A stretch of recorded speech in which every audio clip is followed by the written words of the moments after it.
Last episode, we finished off the biggest project we ever embarked on. So today we'll be doing a base tour and recapping the story so far.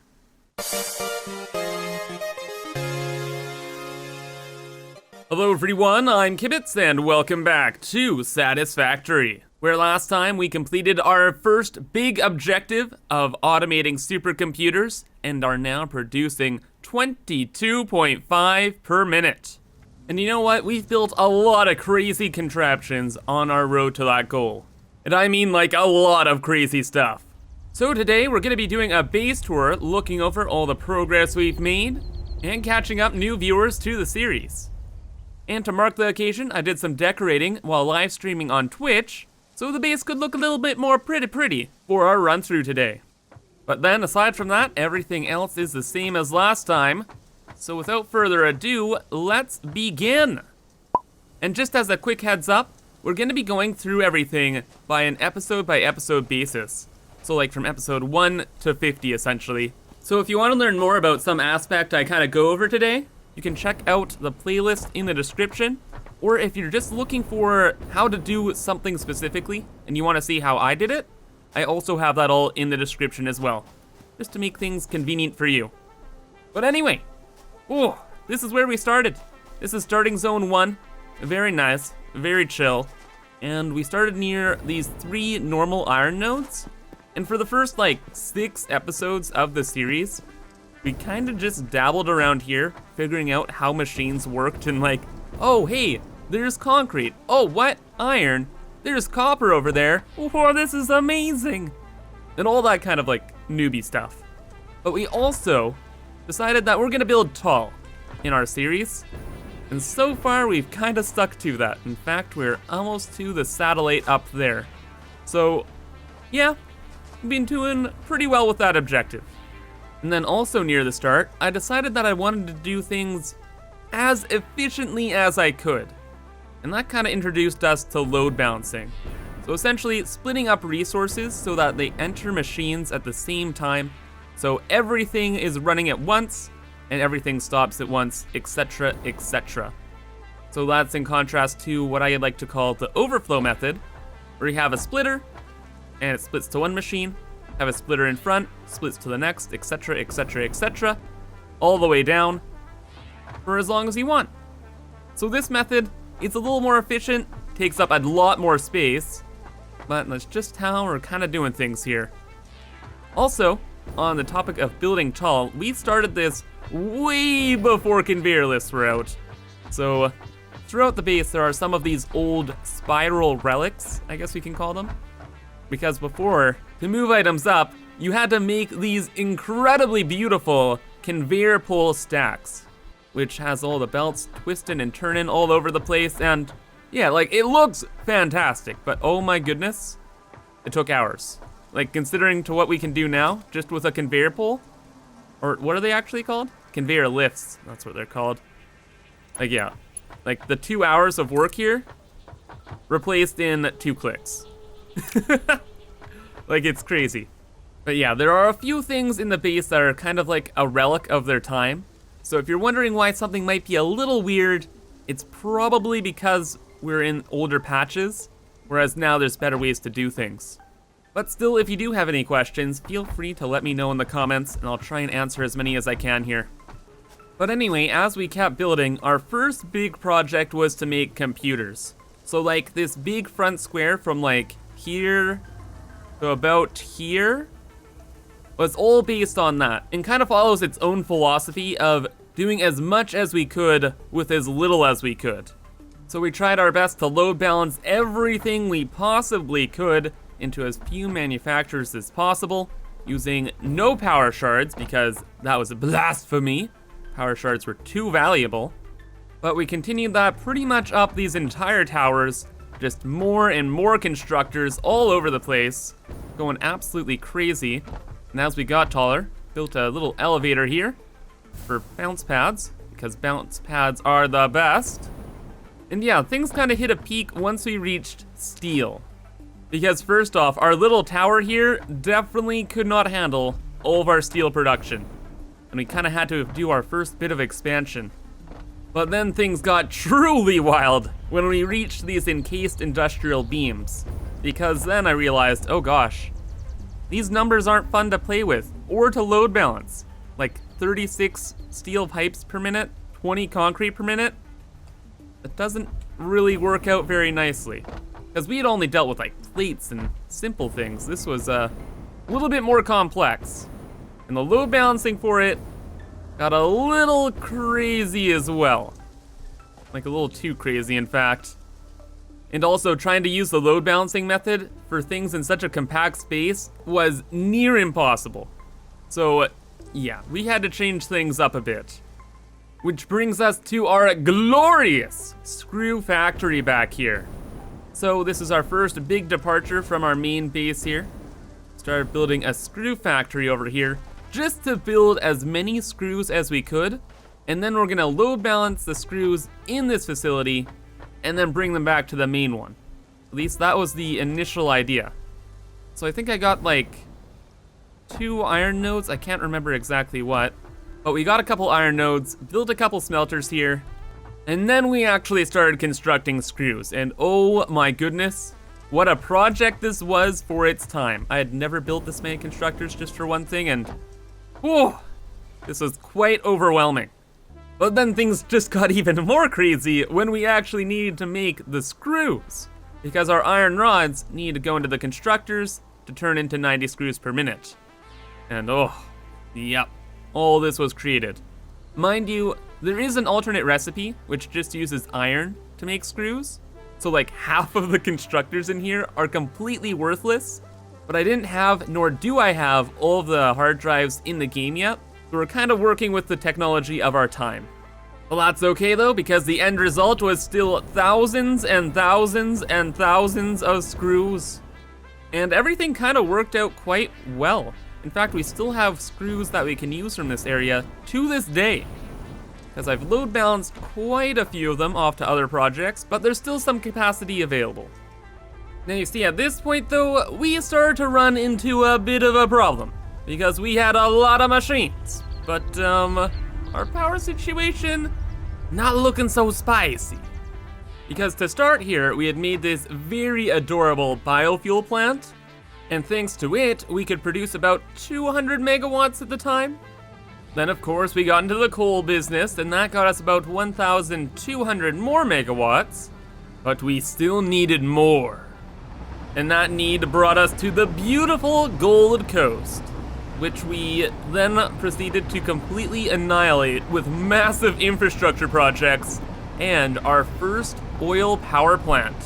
And this actually served us quite well. It had 12 fuel generators, and that provided 150 times 12, an extra 1,800 megawatts. And at the time, that was like, whoa, dude, we more than doubled our power. This is sick. But old poor Kibitz. This was actually the beginning of the end and the start to my fuel addiction. But more on that later. Because my goodness, building this project got us a ton of oil, but more importantly, got us building some of our first major infrastructure projects, like this bridge. And from that bridge, we brought it to this dock here, which had some of our first truck stations on it. And oh boy, if you guys don't know me, I love the trucks. They're goofy, they mess up all the time, but my goodness, they are just so much fun. So we had our first little truck route going from here all the way through here and back to base.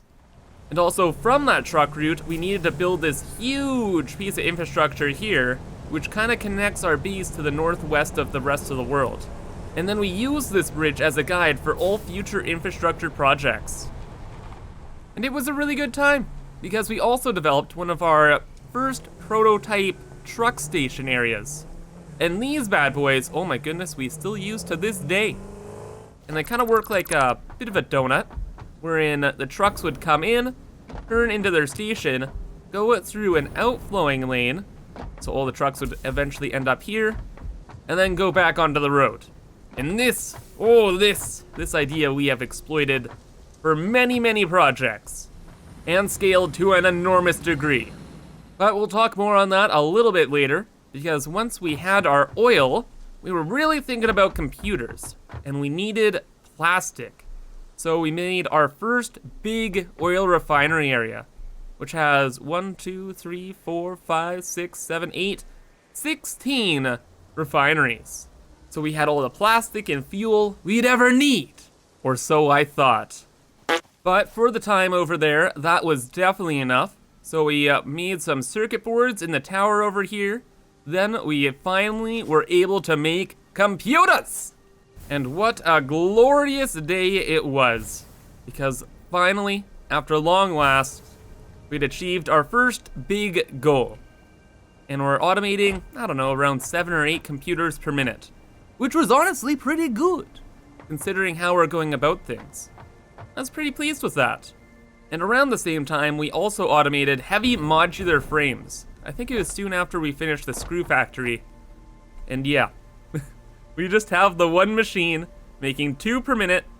And since we've played for somewhere around 500 hours, yeah, they have just stacked up a lot. A lot. And we've kind of just left it be. But as you can see from the computer manufacturing area, things had changed with that process, just a little bit. And there are gonna be some big changes indeed. But first, a little detour to our airport here, where we have the moth flying right on through, and we can jump right on top and go for a little fly around, which is always nice and fun. But yeah, things were going well. And we're kind of at a transition point where I had just gotten the jetpack, so I was excitedly building this like cliffside base, and I was like, yo, that's pretty cool. And then while doing that, I was adding in bounce pads all around the base because I'd just gotten the jetpack after like long last, because I waited until I had computers or something in order to unlock it. I don't know, I just saw it as some kind of reward system, I suppose. Not sure. But then after that, oh boy, the quartz update came out, and we went just a little crazy with that. Because it's around that time we had built this huge truck station here, and we're trying to get quartz from 2 pure nodes that are way off, like, are they over here? They're like way back here, I think, or something like that. But yeah, decided we're gonna be using trucks for a lot more, so we built this huge station to complement the other stations over here. Then we built our pleasant little quartz production area, which makes 450 quartz crystals per minute.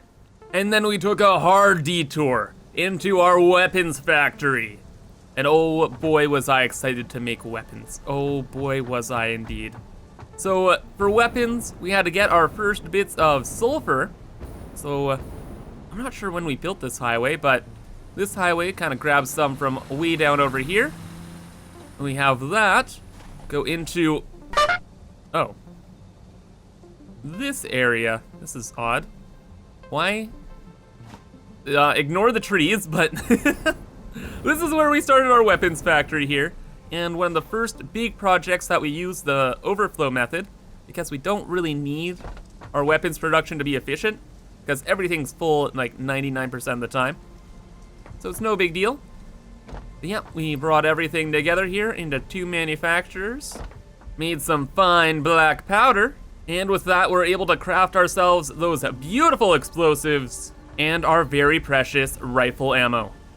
And then once we're done, we slapped a coat of black paint on it because this is kind of like an evil place. And that project is now 100% done.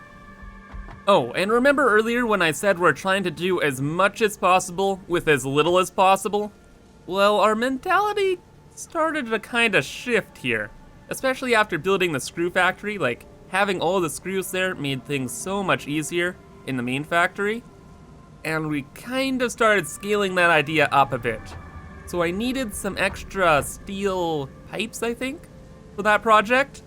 So instead of making like just a few more, instead, we made a giant steel factory that takes up like 3 floors over here that produces 900 steel per minute.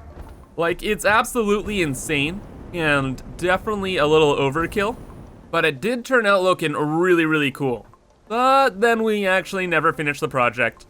I just made enough steel production to get the pipes for the weapons factory and called it a day. One day though, we'll definitely finish things off. One day. But after we're finally done with the weapons and the steel and all the madness, things really switched gears. And we really got into the mega project mindset. And this is also when we decided to start our supercomputer project. The next mega project that would take us the next like 20 episodes. And oh my goodness, we are gonna make a lot of them bad boys. Because I'd also gotten another extremely good recipe for computers. In this alternate recipe, just use circuit boards and the crystal oscillators that came in the new quartz update to make the computer. And I was like, whoa, hold up. It takes 2 items to make a computer? What? So you could do that in an assembler, essentially. And what we'd been using before was this recipe, and I was like, we going from this to this? Brother, are you kidding me?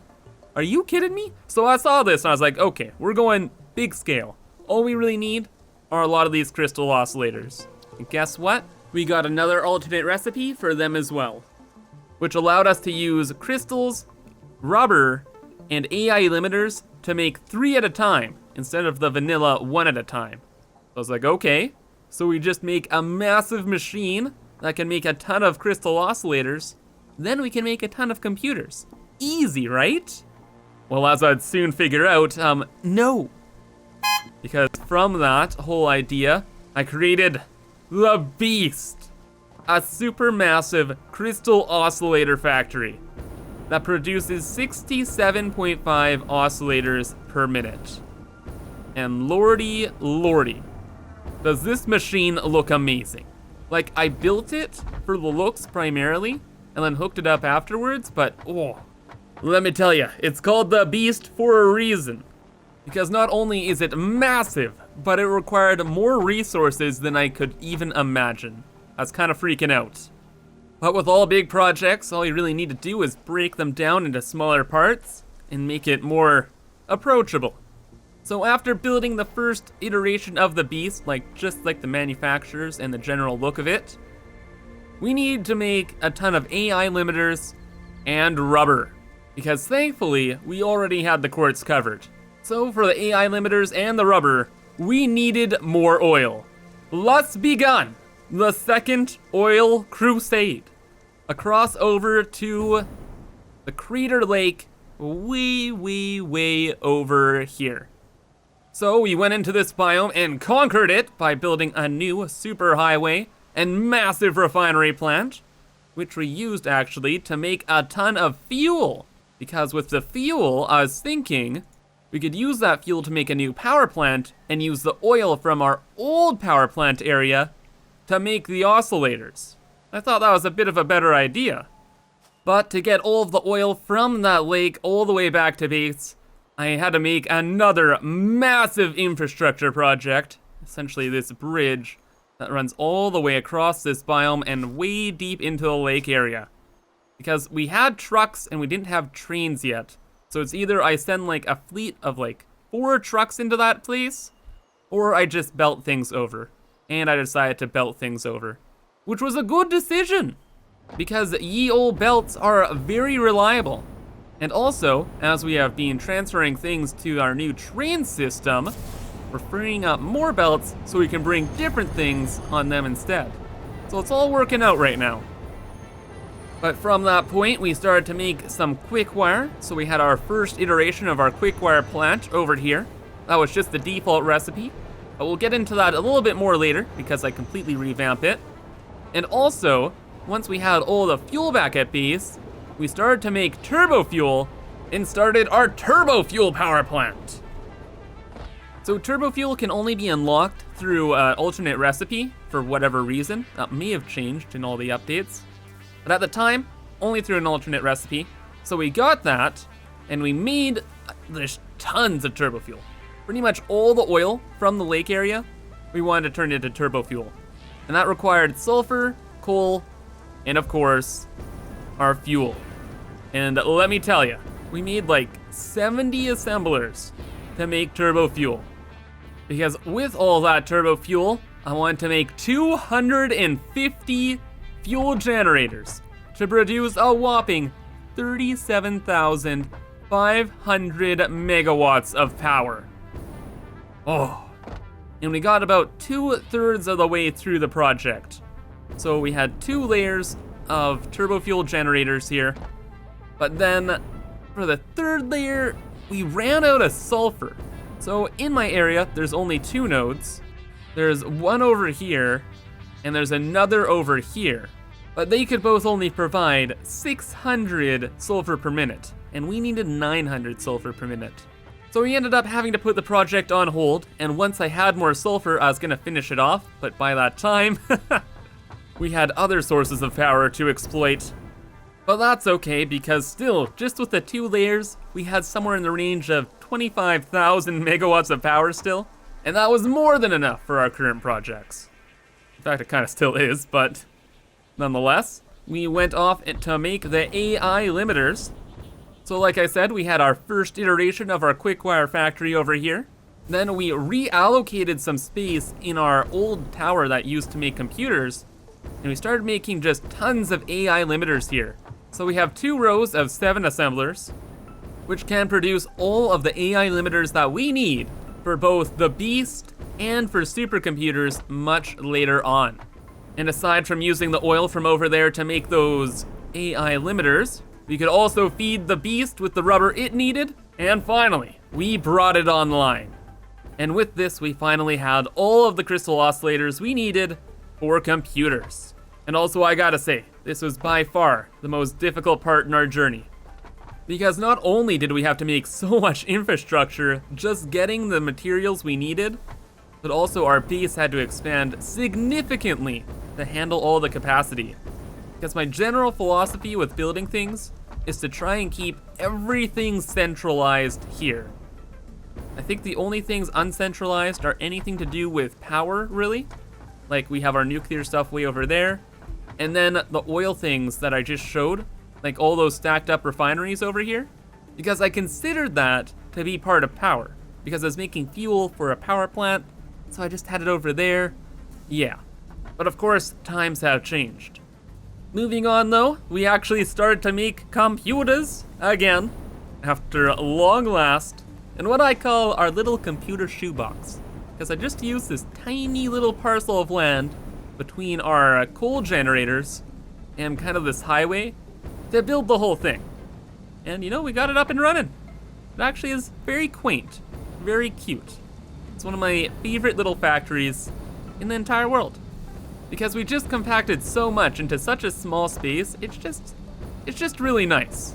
Like we got our circuit boards, we have our wires, and like the gang's all here. But also at this point, we're actually halfway towards our supercomputer project. Because we had the computers, we had the AI limiters, and we only needed 2 more things. The high-speed connectors, and a little bit more oil. Ho ho ho!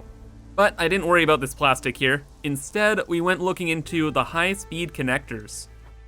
Which leads us into the HSC Colossus, our massive manufacturing build that makes 67.5 high-speed connectors per minute, with 24 manufacturers. So this was a feisty boy, a very feisty boy. Needed plastic, needed some cables, and lots of quickwire. 2,700 quickwire, in fact. That's a lot of quickwire, let me tell you.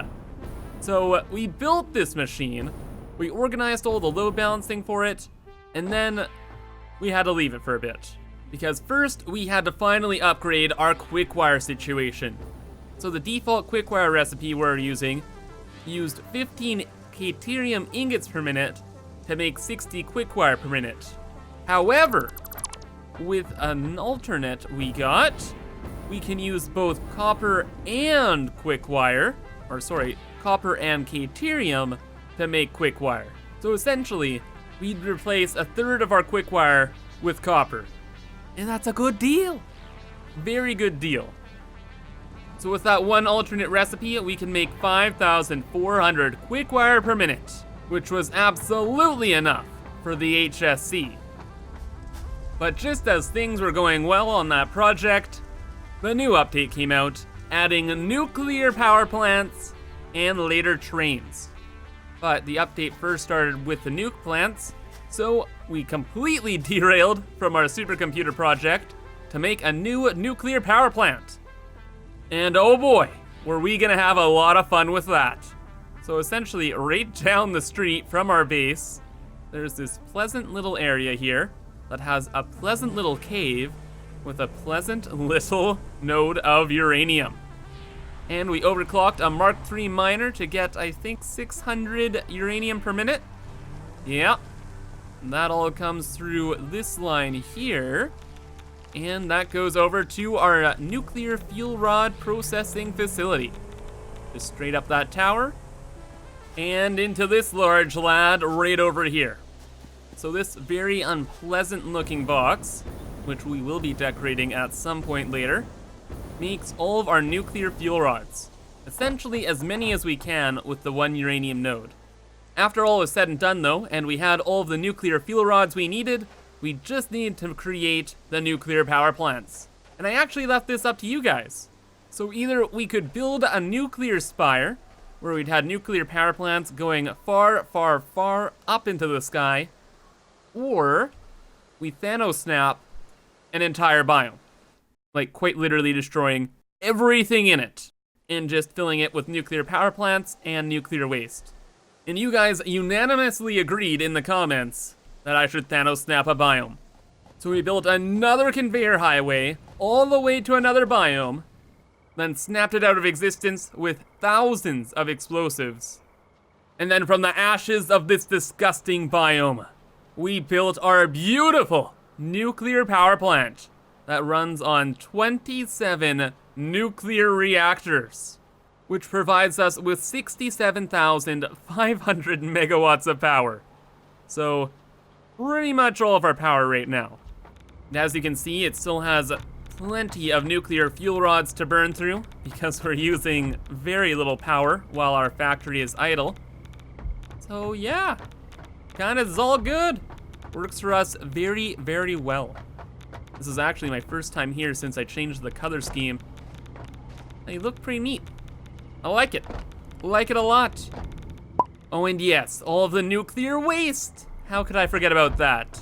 Well, conveniently, this area has a huge old cave that we just throw it all into. That's right behind the waterfall over there. So from the nuclear power plants, all of the waste goes underneath the platform we built, goes through all of these bins, right out behind, and through the water, where it all eventually ends up over here, in this horrific amalgamation of bins, where all of the nuclear waste will be stored forever. And whenever we need to extend it, we shall, because this cave is super huge, and is already radioactive, because there's another uranium node right there. Kind of ironic that we're not using it, yet all of our nuclear power plants are right outside. But nonetheless, it's all good. And since we're here, everyone keeps asking, Kibitz, what are you gonna do about the nuclear waste? Well, let's just check on it right now. So this is like the last bin in the sequence, so yeah, it's not even through like 2 layers. So we have many, many, many, many, many more hours before we have to worry about nuclear waste. Super quick though, before we abandon this area forever, there were a ton of bauxite nodes for aluminum just out and about here, so we scooped up a ton of that and also brought it back with us for future projects. But then once we had all the bauxite and nuclear stuff done, oh my god, trains! Trains were finally released! Oh my goodness. Trains. I freaking love trains. Trains and trucks, my favorite things. But yes, beautiful locomotives and freight cars and train stops, oh my, were finally added to the game. And it's safe to say we went pretty crazy with all this stuff. In fact, pretty much immediately, we went about trying to cover the entire map with train stops. So we have one train stop, well, where we are, at the nuclear power plant right now, going back to base. And then we have another that kind of goes way through the Gold Coast up to the desert starting area. And then it goes into the forest starting area on the other side of the map. But of course, adding lots of train stops requires even more infrastructure. So we added on our first major train stop over here in the side of the base, and then added a bunch of train tracks over the old highway going northwest that we built long ago. Oh, and then super quick, I'll just mention how our train stops work here. So they're actually really cool and convenient. So we have them in the air, like the actual train stops themselves, and then underneath we have a bunch of truck stations. So the trucks bring stuff to the train, and yeah, it's been working out really well. All we have to do is deliver a little bit of fuel, and the trucks go out and collect everything we need. Right now we're hardly utilizing trains really. Like, we have one main train that's kind of scooting past right now. That's collecting just quartz, actually. So yeah, we're getting a couple more quartz crystals from a cave over there. But then also, I added on another train track that goes down into the beaches. The beaches down over here. And this train that's over in this direction exclusively collects oil, because this beach area has about 3,450 oil per minute available. So we fully load this 12 freight car train just with oil and have it go back to base. And that is what this entire train line is for. Just for that oil. Because there's so many nodes here and I wanted all the oil, and we got it all. So this was kind of like our third oil crusade. And now, I think we have the majority of the oil on the whole map. There's only about 7 more nodes, I think, in the world. So yeah, we're looking pretty good on oil finally. But now here's the thing. We're collecting over 3,000 oil per minute with these trains. But we didn't really have the belts to move the oil fast enough. Like, I was crafting Mark V belts for the longest time because we need aluminum for that. And you make aluminum out of bauxite, so essentially, we needed this process automated. So to automate these Mark V belts, we needed alclad aluminum sheets. So lucky for us though, we're able to get a supply of bauxite from the nuclear power plant area. All I had to do was set up this train here, and that brings 1,680 bauxite back to base. And then off on the side of our base, kind of in this like box area, is where we turn that bauxite into these beautiful sheets. Then I kind of scooted them like all the way through my base here to end up right beside my main control center, which is right here, in a box right over here. So now we have 480 alclad sheets per minute, and we can complete our HSC Colossus and our supercomputer project. But as you might notice, the base here is pretty tall, so I didn't really want to have just random lifts going all over the place to bring things up for the supercomputers and the high-speed connectors. So instead, I opted to create the spine, which is a massive centralized vertical item bus. So it's kind of right behind our space elevator, right in the back of the base, made up of 36 alclad sheet lines going straight up to the HSC Colossus and the brain, where we make our supercomputers. And this is kind of just like the first iteration of this. We will be building probably 2 or 3 more, just kind of going behind our base here, to bring up all future items. Because we're kind of done with like the first couple layers of our base. And we're gonna be building quite a bit further up from here on out. But what's built so far covers the immediate needs, so this is all good for now. We'll expand it higher up later. But then with the vertical item bus, the quick wire, and more oil secured, we quickly just made a couple more cables, fed them into some boxes, and then the HSC Colossus came to life, and we are one step away from making supercomputers. A step that we completed only last episode, where we built this, the brain. A relatively modest-sized machine of 12 manufacturers that uses everything we've worked on thus far to produce 22.5 supercomputers per minute. And that has kind of been the journey so far, and shows off pretty much everything in my base, I'd say. Though some other little mini highlights are the road system that we have right down at ground level. So this is initially where I had all of my little sugar cube trucks running around, and they're gathering like coal and stuff like that. But as time progressed, things got built up more and more, and we didn't need the little trucks anymore, and we got the big boys. But I've always kept the roads, because, you know, when you look up from here, it just looks crazy, man.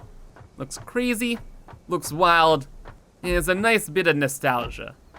Oh, and also, there's a fun infrastructure project we have in the base, where we have this little hub here, because before trains came out, I always was driving around in little buggies.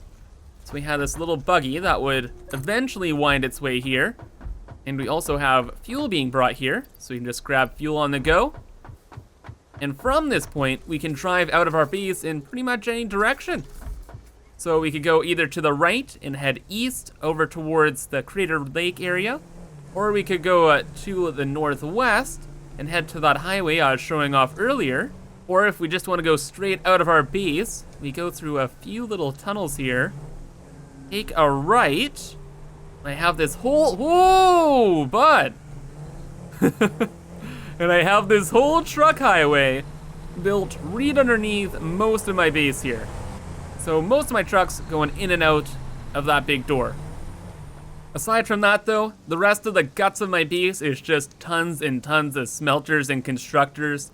So assume any place I didn't show is just full of them, because most likely it is. Anyway though, that's kind of the base tour and the story so far, so I hope you guys enjoyed. Again, if you want to learn more about what I talked about in this video, I have the playlist link in the description. But from here on out, our next goal is to automate turbo motors. So look forward to that. But anyway, that's all for today, so I hope you enjoyed and thank you for watching, and have a fantastic rest of your day. Bye-bye.